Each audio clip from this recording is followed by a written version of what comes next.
Might be a controversial opinion, but that is what I think. You may or may not recognize this here red bin. A while back, I did a video tier ranking your autistic special interests. I put a post on the community tab asking for you to send them in, and you delivered. There are so many. There are still some coming in. Don't look. Martial arts is the first one. Okay, I actually have no idea. Like, my gut reaction is just, oh, I don't know. I've never done any sort of martial arts. My husband did karate. I think, what did he get to black belt? Or did he get just before it? Or did he? I don't know. I can't remember. That's bad. And then my stepdad is super into ninjutsu. He's, I don't know, some very high up sort of black belt in ninjutsu. I mean, I can appreciate it. I don't know. I feel like it's a bit violent for me. I've seen my stepdad's black eyes. I wouldn't ever engage in it, I don't think. I'm gonna put it in. I get it. I think it's a nice one. It's exercise. That's good for you, you know, as long as you don't break too many ribs. I like that one. I approve of that one. So now you can rest easy knowing you have my approval. Ooh, have you noticed my shirt? Look, it kind of matches the backdrop. I probably should have set the camera up further away so you can actually see it. Yeah, this one's inspired by the last video. I feel like I spent a lot of my life in denial. Taylor Swift is a special interest for me, but I'm ready to come out today. Next one. We always have to have a theme song, a jingle when we pull out the interest for some reason. Juggling! Okay, well, I often mention how I have a dyspraxia diagnosis as well. My coordination is not good. I talk about mentally juggling, and then I often like to pick quite literal stock, you've probably noticed, in my videos, and I feel like I quite frequently have stock footage of juggling, and I see all this crazy like fire juggling, and people do the weirdest things on stock, and you're just like, what made you decide like this is the stock footage the world needs? I actually could make a whole video reacting to weird stock. Some interesting things I've seen. I mean, it's a cool skill to have. I feel like it could really help, you know, if you're struggling with your social skills, learn how to juggle. You go to a party or some sort of gathering, you know, everyone's gonna love you instantly. You don't even need social skills anymore. All you need is juggling. So maybe instead of ABA therapy, we should have juggling classes for autistic people and like similar kind of skills that people like really respect but are quite niche. Yeah, it's like it's a respectable thing being good at juggling, isn't it? I feel like it gives you a different place in the hierarchy of society. So I can respect it. Oh, I can't personally ever imagine wanting to spend any time on it, because for me I think it would be futile. I feel like my movement skills are so bad that it would be utterly ridiculous for me to even attempt it. But then again, like, you can always get better at things. Right, okay, I'm spending way too long deliberating this one. I just don't know what to say. You know what? I'm gonna be harsh today. I'm gonna be ruthless. No, I don't know. Do I get it? No, I don't get it, because I would never do it, you know? But I'm gonna put it in interesting. I'm gonna be ruthless today. I think I was too nice last time. I'm gonna be really cruel. I'm gonna be really mean to everyone's special interest. But I'm gonna be nice about it as well. No! Violent crime! You see some of these my husband's like summarized, and there was probably like a whole paragraph explaining all the nuance and all that stuff, but it's just kind of like narrowed it down so it can fit on a small slip of paper. It's just violent crime. There we are. To be honest, that's not that weird anymore. You know, it's a bit of a thing. It's a bit of a stereotype. The white woman who's into, you know, murder, crime podcast thing. You know, we all for some reason seem to love a little bit of these gruesome, depressing, scary documentaries that are kind of ethically questionable as well. There seems to be a societal special interest in violent crime for some reason. I feel like when I was younger, I enjoyed violent crime a bit more, you know? That's such a weird thing to say. Not partaking in it. Hey, like the other interests, like the juggling, does this person enjoy engaging in violent crime or reading about it? You see, with juggling, I assumed they enjoyed engaging with it, and also with martial arts. But this one, I'm assuming they just enjoy reading about it. So that's how we're gonna rank it. If it's engaging in it, then I'm gonna have to just, you know, say never. I know that may be controversial, but when I was younger, I would watch a lot of the crime documentaries. It becomes like a kind of problem-solving game almost. And I would often enjoy kind of courtroom things. When I was younger, I went through a phase of wanting to be a lawyer, and I find that quite interesting. But at the same time, as you get older, I don't know if it's just when you have a child and stuff, you just feel like you don't want the world to be as bad as it can be sometimes. You'd rather be sheltered from it, maybe. And also, yeah, there just is a bit of an ethical thing of like, this is something horrible that did happen to a real person, and we're all here kind of using it to get a little bit of a thrill and a like, ooh, sit cozy in your living room under a blanket and watch, you know, sometimes they show horrible photographs and stuff in some of these Netflix documentaries. I think I'm gonna have to put you in interesting. For me personally, I wouldn't ever engage in this as a like full-on special interest. I'm a wimp and I can't read the news, because if I read some sort of horrible story, the problem is it will stay in my mind for a long time, but also I can get quite obsessed about it. So I can kind of relate to this in a way, because I'll end up Googling it and Googling it months later, looking for updates. I think a lot of people probably get it. It's weird, isn't it? I mean, I don't know, maybe it makes sense from an evolutionary standpoint that we want to be aware of dangers that could happen to us or something like that. I don't know. You do you. As long as you're not committing the violent crimes, then carry on. You can commit martial arts and juggling, but just don't commit violent crime. Autism came up! We have to, let's do a little stim with the piece of paper. We have to. Obligatory stim. This is gonna have to be doing all day. What am I doing all day at the moment? Autism. I'm doing the autisms. Yay. In fact, I've been doing it my whole life. I just didn't realize. I think it's so cool. I said this in my video about monotropism, which I think is a really amazing theory of autism. I posted it last week. It was like learning about autism all over again from the beginning. It was like crazy aha moment of this is it. I think it's a great way to explain autism to friends and family members, so check out that video if you haven't seen it already. But towards the end, I spoke about how it's kind of cool that, you know, a lot of autistic people are very different from each other, and potentially that could be because we all have these quite niche interests. You know, we've got Ben over there on violent crime. I don't know if the person who submitted is called Ben, don't worry, I'm not outing anyone. And then you've got Daisy over here, she's doing martial arts. And then you've got Catherine doing juggling over here. And maybe they're all spending a bit less time socializing, and they're all spending more time on their interests.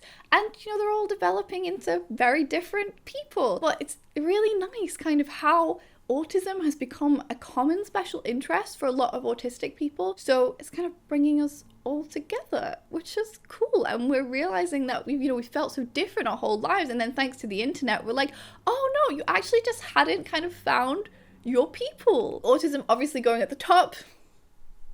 All hail the tism. Stationery! I kind of touched on this last time because someone had label makers and label making or something, so it's kind of similar. Is this collecting stationery? Maybe they're collecting lots of notebooks. I imagine there's a lot of autistic people who do that. Yeah, I mean, I get it. It's very non-offensive. I mean, I suppose unless you're buying like hundreds and hundreds of notebooks that you never use, then that might be a little bit of unnecessary consumerism. But aside from that, there aren't many ethical issues with that. Quite wholesome, I'd put it in. I get it, go for it. I mean, to be honest though, like I think we've all been the person who's bought the notebook that you think is going to change your whole entire life, and then you kind of, well, for me, I start doing something on the first page, whatever I bought it to do, whatever my grand plan is, and then I just completely destroy it with my handwriting. The moment my little dyspraxic hand touches the page, it is soiled forever and it will never be the same, and it doesn't matter how beautiful it is, it's destroyed, it's tarnished, it's gone. And most of the time I just use scrap paper to write on as well. When I cut out labels, if I'm posting something, I'll use like the bits of scrap of paper, or I'll use envelopes,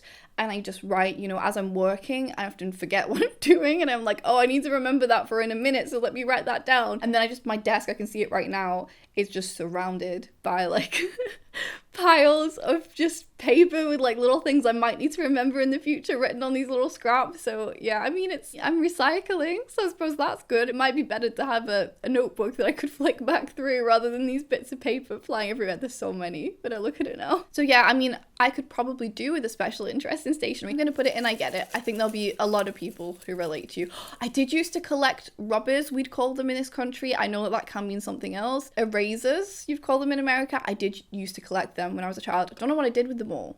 You see, there's all these collections I used to have and I'm like, well, where are they? Building collapses / fire safety. Okay. That sounds like it could be a really useful special interest to have. Like, you sound like you're somebody who could save the world, you know? You sound like somebody that we need on this planet. I am absolutely terrified of fire. I think it would be very bad for me to have a special interest in fire safety. Kind of similar to the violent crime one. I'm seeming like a complete wimp in this video, and maybe I am. I own it. I don't go on roller coasters. whatever. I've already mentioned a few times on my channel how when I was in South Africa, it must have been some sort of bushfire awareness sort of thing when we were in pre-primary school. So I was probably 5. They set fire to the grass in front of us and I just had a complete panic. I dissolved into tears. I remember there was like an older girl I was sat next to who'd kind of taken me under her wing a bit. I have no idea what she looked like and what her name was. It's kind of sad. You forget all these people. Like she was there for me in my moment of need and I don't even know who she was. I like cried into her knee and I remember her like pants being really wet because I'd just been sobbing because I was terrified. And then when I was a bit older, we did a fire safety thing when I was in England. They like wheeled out a little TV. Do you remember back in the day when they used to wheel out a chubby TV? And then we watched a fire safety video and it was like a house fire happening in the middle of the night, I think, and the people having to evacuate. I'd love to see it now.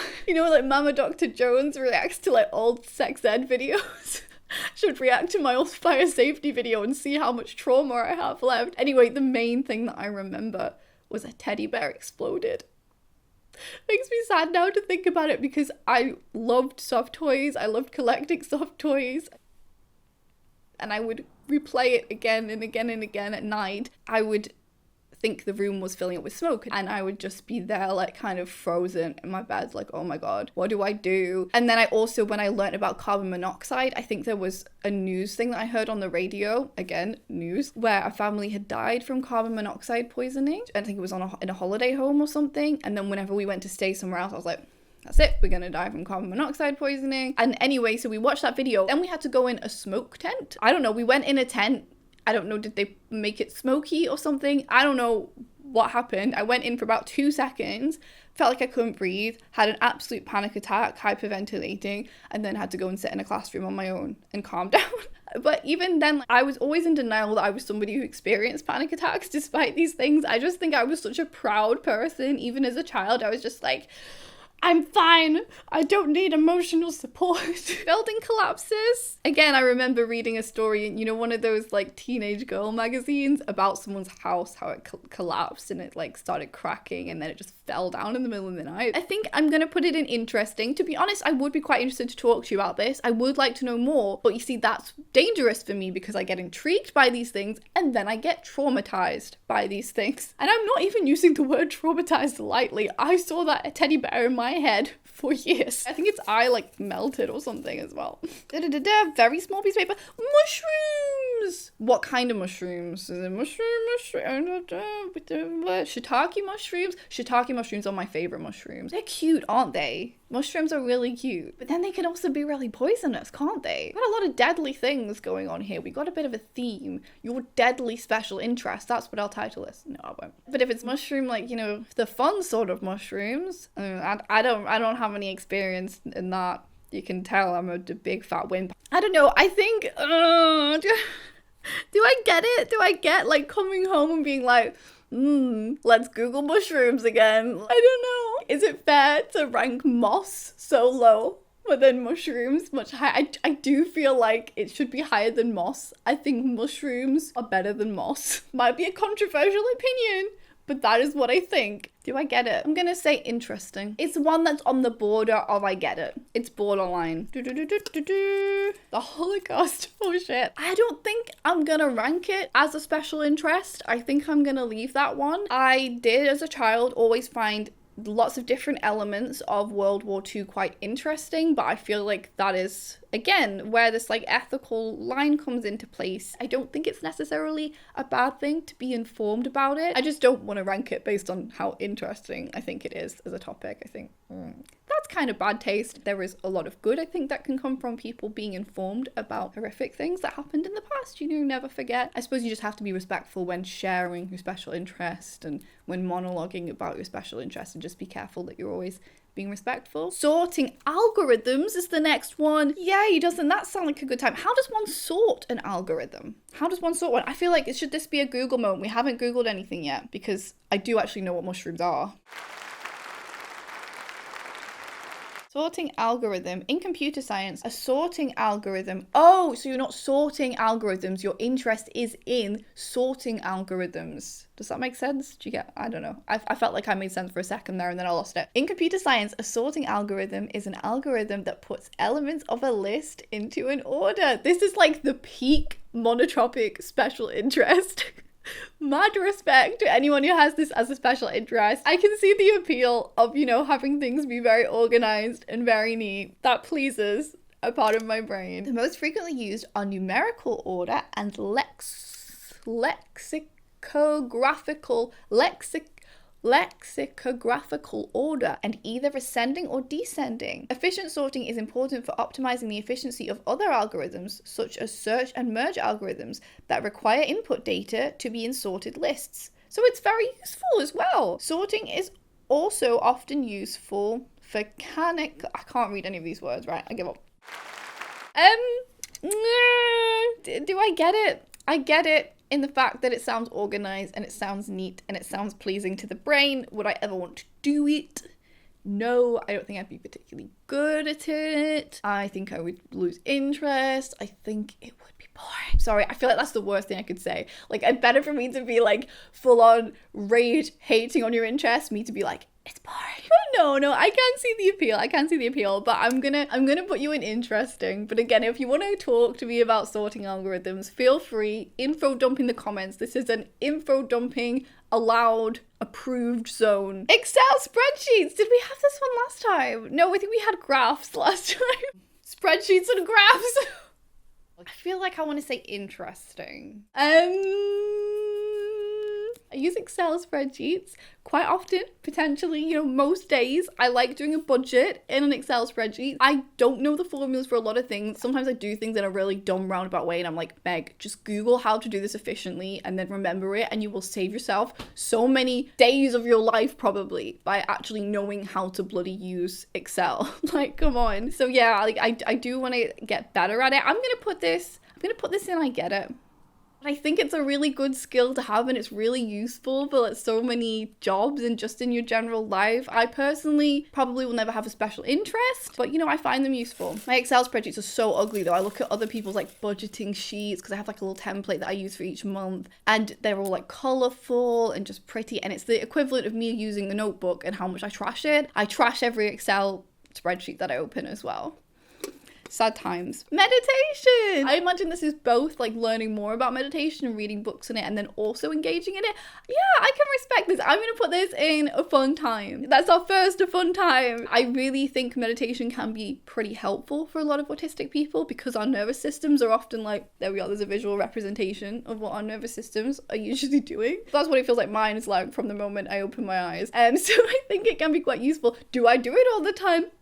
No, but I try to, and I've been trying to when I wake up in the middle of the night, put on some nice rain sounds, take deep belly breath. I think belly breathing is super good. I didn't realize for most of my life I breathed through my chest and it made me feel like really uptight. I don't know, there is something to it. Obviously it's not going to solve all your problems. You don't just breathe through your stomach once and then like, you know, everything's fixed, trauma erased, you know, etc, etc. But I think it's a little thing that can help to take a bit of the edge off, and I think that's what we need, you know? I hope you enjoyed this somewhat violent tier ranking special interest video. You can leave your special interest in the comments or you can go and find the community tab, stick them on there. We are always needing to top up the bin. Tell me your special interest and I will throw it in the bin for you. Again, reminder, you can enjoy anything, go for it, enjoy your life. If you missed the last tier ranking special interest video, I'll leave that one linked for you. What did we tier rank? Moss, obviously, as I said. Taylor Swift may have been one of them too. Thank you so much for watching. Bye.